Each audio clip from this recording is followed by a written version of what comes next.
How's it going, guys? My name is Zach with the Movie Castle, and today we're going to be taking a look at my October monthly movie haul. This is the series where I show you guys all the Blu-rays and DVDs I bought during a month. Sadly though, only DVDs this time around. I believe I have 13 of them, so it's a bit smaller of a haul than I normally do. And a large part of that is because I got really sick in October. Yeah, I was really just out of it and not leaving the house for a long time. It really did suck, and that's also why I didn't cover as many Halloween movies as I wanted to this year. But, I mean, they'll be next year before you know it. But 13 movies, and a lot of them are from the After Dark Films company. You know After Dark for the After Dark Horror Fest. I have 2 films from that line. But what I also have is a lot of films from the After Dark Action line, which was a series they did that I had like one of before, and I found that one of my local movie trading companies had a bunch of them, so I went to go and pick them up. So a lot of After Dark films, some new stuff, some cool stuff, some random stuff, but again, a smaller one this time around. But without further ado, let's go and switch to the close-up camera, and I'll show you guys what I picked up this month. So, to the close-up camera. Alright, here we are inside the castle taking a look at my new movies for October of 2023. We have, I believe, 13 titles, and I believe they're also all DVDs. Since it's a new release, and since it's a Halloween horror movie, let's go ahead and take a look at Natty Knox first. Natty Knox, we can see from the front, directed by Dwight H. Little, who directed Halloween 4, and this reunites him with Danielle Harris, and also has Bill Moseley and Robert Englund in it. Overall, some big promises there. Bill Moseley is the killer. He's in it for a bit, but really needed a lot more Danielle Harris and a lot more Robert Englund. This is a story of this town who burned a B-movie queen thinking she was a witch, and now there's a new killer in town, but the plot is kind of a confusing mess, and it gets caught up on things like this subplot with copper wire, and there aren't near enough kills, and the kills aren't as great as they could be. It's an okay movie, but don't expect as much of the stars on the top, except for maybe Moseley, who again does play the killer. Cover underneath the slip is the same as the slipcase. Flip it to the back, we get to see Moseley in his costume there, and some shots from the film, including Robert Englund. And crack it open, disc will be the same as the front. I do have a full review for this. I watched it around Halloween time, so yeah, fun enough, but not great. You know. Anyway, after that, we have, sadly, the only Shudder release I found this month. During my movie haul last time, I said I thought we would probably get a whole bunch during October, but I only saw this one. But oh well, I'll pick it up. This one is called Quicksand, and yeah, kind of feels like it should be a wacky Looney Tunes concept. I haven't seen this one yet, but I looked up the trailer, and it looks pretty serious. Flip it to the back, and it talks about how there's this couple, they go to Colombia, they're on the brink of divorce, they take a hike, and there's a storm, and they get trapped in quicksand, and apparently, there's also a killer snake in this movie. Sounds like it could be kind of fun, but the trailer makes it look really serious, and there's also some random crime angle in this movie, it looks like. I don't know. But yeah, definitely a confinement thriller with quicksand. Hey, why not, right? And yeah, they stopped putting in their little flyers. But anyway, that's our Shudder release this time around. And after that, I did pick up a cult classic that I kind of already had, and that is, of course, Donnie Darko. Now, Donnie Darko, I do have the extended cut, but which I thought everyone liked more, and then some people are saying, oh, I don't like the extended cut because it gives too much away. Personally, I don't know how much it really matters, but I found this in clearance for like $2, and I thought, hey, I should probably have both cuts of the movie. So I do have theatrical, extended, and I even have S. Darko all on DVD. Maybe I'll get Blu-rays too and have just this huge Donnie Darko collection.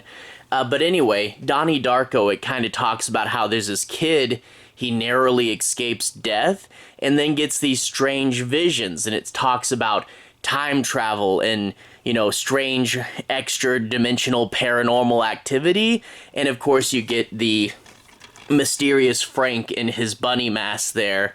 A really weird and surreal movie, and now I have both cuts of it. But yeah, I thought this one was pretty fun. A cult classic as well, although maybe a little hard to understand on the first viewing. After that, some strange films. We get Sister Smile, or in Italian, Sor Sosoro, and this I had never heard of before, but it seems interesting. Flip it to the back. This back here is blurred out, by the way, so YouTube, don't freak out about that. And it talks about how there's this nun who released a song that sold millions of copies. And I think that is real. And the nun, no one really knows too much what happened to her after this song, so this movie is, from what I gather, fictitious explanation of that. And it talks about how her life goes into a downward spiral of drugs and stuff, and it seems to get pretty crazy. But it also includes 2 short films, Dead People and Mario Makes a Movie, which were made by the same director, and that is quite a good bonus. The disc is the same as the front, and we actually have a pretty deep well that I could stack at least one more disc on top of, but it always seems strange when there's a deep well and there doesn't need to be, which makes me think this might not be the original case. I don't know. Anyway, after that, we get a full moon movie. Full moon movies, pretty fun, cheesy stuff, usually people getting killed by puppets. This one is a little different, but very indicative of their early movies, and this one is called Fairy Tales, and it's about the fairy tale characters going on a funny, semi-dirty adventure, as we can tell from, like, the pies and how, again, everything here is barely censored. But if we flip it to the spine, we can see the full moon number, and this is actually full moon number 6, so a very, very early movie. I think they're in, like, what is it, the 800s now? I'm not sure. But it talks about how future Scream Queen Linnea Quigley had her first starring role in this movie. And yeah, kind of seems like a crazy movie, but we'll see what it's up to. Again, these sort of semi-raunchy comedies aren't really my thing, but I will collect the full moon movies, and I will collect a Linnea Quigley movie. I'm a huge fan of Night of the Demons. Always cool to see her. Now after that, we have the first of the After Dark films. These are Horrorfest films. I'll get to the After Dark action films in a minute. First we get Tooth and Nail, and this was the last film I needed for After Dark Horrorfest 2. Gonna have to work on getting this Walmart sticker off. It does have its slipcase. It is a really interesting cover. And flip it to the back and it talks about how there's this safe haven after the apocalypse, but when they take in a survivor, turns out the survivor is followed by a group of roving cannibals, and now they're going to have to fight for their life. Always gotta love a post-apocalyptic film. Sounds really interesting, maybe a little Mad Max, I don't know. And again, one of my favorite covers. Crack it open, disc is the same as the front, push to the side for this After Dark banner, and I do like here, we get this ad, and it shows us the films in After Dark Horrorfest 1, and then After Dark Horrorfest 2, but the thing is, it shows us, because it says 8 films to die for, it shows us the 8 that were in the Horrorfest, but there's really 9 in After Dark Horrorfest 2, and we flip it to the back, Frontiers, the movie we weren't allowed to show at Horrorfest. Basically, Frontiers was originally rated NC-17, so they couldn't show it. they had to figure out what to do, so they put in another film. I'm not sure which one is the replacement, but they eventually decided to do an unrated cut of Frontiers, and that came out later, and they gave it the Horrorfest 2 striping. So yeah, kind of funny that the 8 films to die for during that 1 year had 9 films, but I'm curious to check it out. I've reviewed a few Horrorfest movies, and I'm always going to be looking forward to getting to more of them. After that, sadly, another one of these Walmart stickers blocking her face, we get Perkins 14 from After Dark Horrorfest 3, and After Dark Horrorfest 3 had all these motion linchal covers. I don't think this one does much other than having the monster head appear at the bottom, but I've been trying to collect Horrorfest 3 with their covers, but I finally found this one. Flip it to the back, and we don't actually know much about the movie just looking at this, and that's, like, I don't think this is dirty. This is actually fake grunge for the release, but we have to slide it off to see the description there, and it says that there were 14 missing people. There's this cop who thinks he knows who did it because a new inmate matches the description of the killer, so it's going to reignite this case, and apparently crazy things are going to happen. Here is the ad for the Horrorfest, and here is the disc, again, same formatting, but with the Horrorfest 3 banner. And I think this ad is just, yeah, it's just for the first 2 Horrorfest, so not a listing of the 8 and 3. Wish they did. But anyway, After Dark Films didn't just do Horrorfest, they did several other things, including After Dark Action. Now, last time I showed you the movie, I think it was called Transit, and that was an After Dark action movie, and I decided to look up and see what the others were, and pick up the others, and it turns out they were all super easy to find. Sadly, they don't have their banner, because some of these had a banner across the top that really labeled them as After Dark Action. In America, they tend to not. I'm not sure which country did that, but these are all After Dark action films. So, start off with Jean-Claude Van Damme and Enemies Closer. And there he is on the spine, and we can see, where is it? Yeah, right there. There's the After Dark Films logo. And it talks about how a drug shipment goes missing. There's this forest ranger who was a Navy SEAL, and bad guys kidnap him and make him look for the drugs when he meets an old enemy of his, hence the title, Enemies Closer. And there's the disc, same as the front.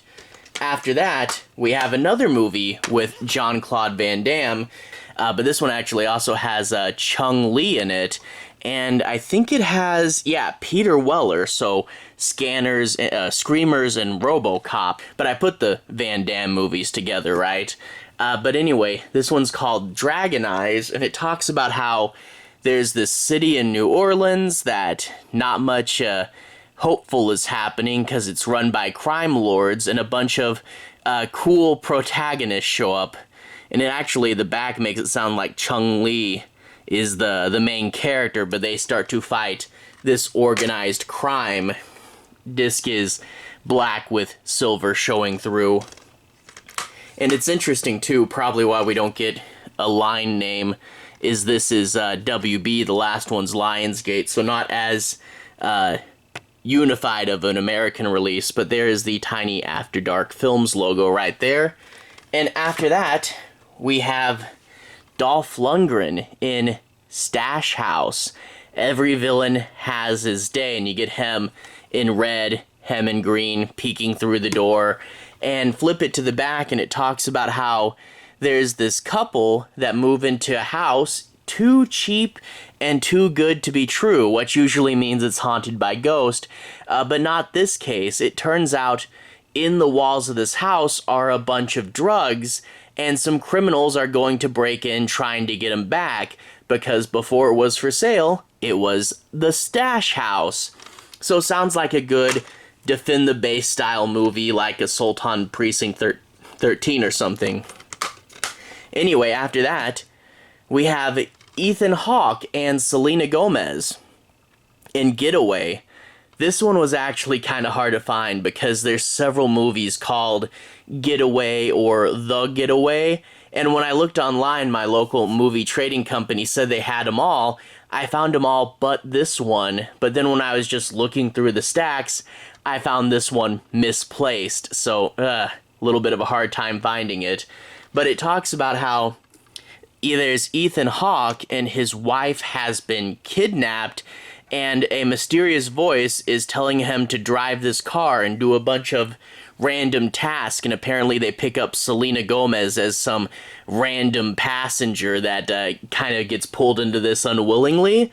So, could be interesting. There's the After Dark Films logo on the bottom, and crack it open. Let me take out the digital code, although it's probably expired, and there's the disc, same as the front. Anyway, after that, we have just two more. El Gringo. I think there's an Amazon Prime movie that was called El Gringo that came out recently. I don't think these are related. This has Scott Adkins and Kristen Slater in it. And flip it to the back and it talks about how Scott Adkins is in a small Mexican town with $2 million.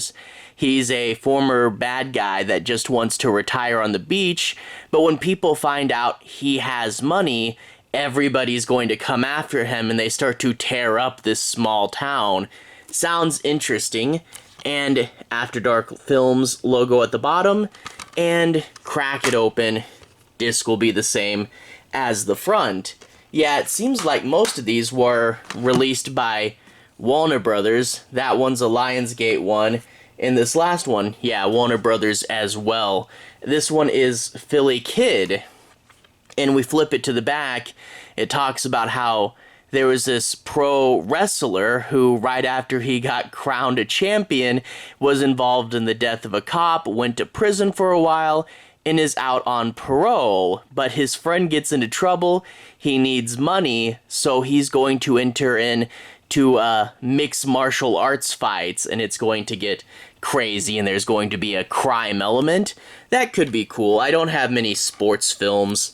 Anyway, After Dark logo on the bottom, and crack it open. Again, disc in the same format as all of these are. But yeah, with Transit, that should be all the After Dark action movies. Once I've seen them all, I'll probably do a collection video, which will feature me talking a little more in-depth about them. But anyway, that is my haul for October. Not the biggest haul ever. I did get sick during October, so I wasn't out super much, but I think I got some interesting things, including picking up the majority of one line there, but also Natty Knox, Quicksand, getting a new version of Donnie Darko. Some interesting things in here, like I really needed Tooth and Nail for a while. Anyway, to everyone who's watched so far, thank you for watching. To everyone who's liked and subscribed, thank you. You really are helping the channel out.